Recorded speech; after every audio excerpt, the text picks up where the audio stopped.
The Secret Sixth Chapter of The Secret by Rhonda Byrne. A reconstruction and expansion that Byrne never officially published, but which has circulated in private seminars and leaked manuscripts for years. This unpublished chapter was allegedly withheld because it went far too far for mainstream publishers in 2006. It does not speak of gentle gratitude or vision boards, it speaks of dominion. Chapter 6, The Frequency of Power, full reconstructed text, abridged to essential teachings. You have been taught that the law of attraction is a polite cosmic butler who brings you what you ask for if you smile nicely and say thank you. That is the children's version.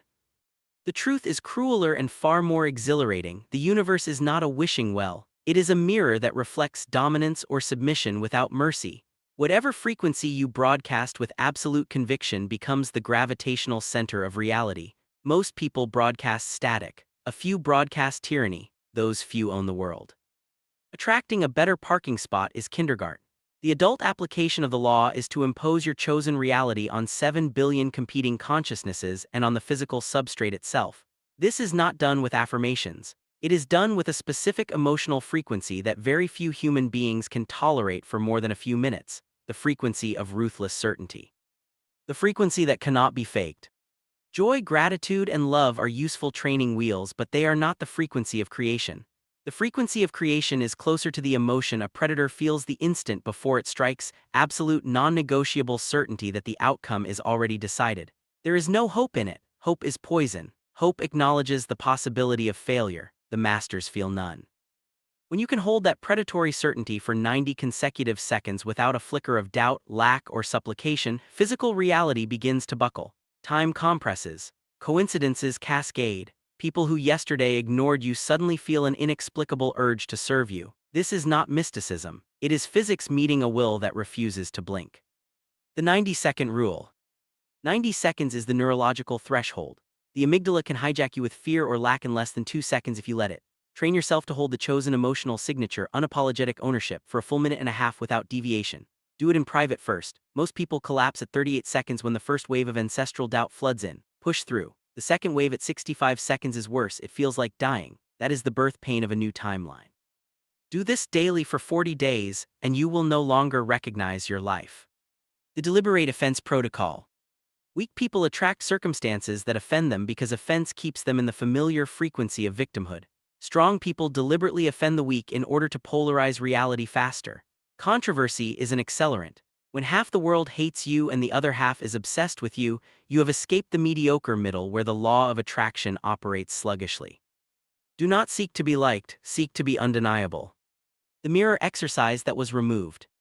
Stand naked in front of a mirror at 3:33 a.m. Look yourself in the eyes and say, without blinking, I am the center, everything rearranges for me, resistance amuses me, obstacles are illusions I no longer entertain, I do not ask, I decide. Repeat until you feel a physical heat in the solar plexus and your reflection begins to look like someone you do not yet know. That stranger is the version of you who already owns what you want. Keep speaking until you become him or her in the mirror. Most people quit when their reflection starts crying. Push past the tears. Tears are just the old self drowning. Money is a submissive energy. Money does not wish to be respected. It wishes to be commanded. Speak to it the way a general speaks to a private. Never whine for money. Never visualize piles of money, that is beggar consciousness. Visualize the world reorganizing itself to place money in your hands because it has no choice. Feel the contempt of someone who is amused that reality thinks it can withhold anything from you. Contempt is a high-octane frequency. Use it. The death of sympathy. Sympathy is psychic suicide. When you feel sorry for someone, you lock them and yourself into the reality where pity is justified. The masters feel zero sympathy, only cold recognition of the frequency another person has chosen. If they broadcast victimhood, let them have it in full. Your job is not to save anyone. Your job is to become so magnetically powerful that those who match your frequency are pulled into your orbit, and those who don't are flung away like dead leaves. Sexual magnetism as proof. If you cannot make someone across the room feel you before you speak, you have not mastered the frequency. Sexual energy is the fastest litmus test. When you walk into a room in full ownership, certain people will feel an almost violent pull and others will experience dread. Both reactions are proof the broadcast is working. The final secret.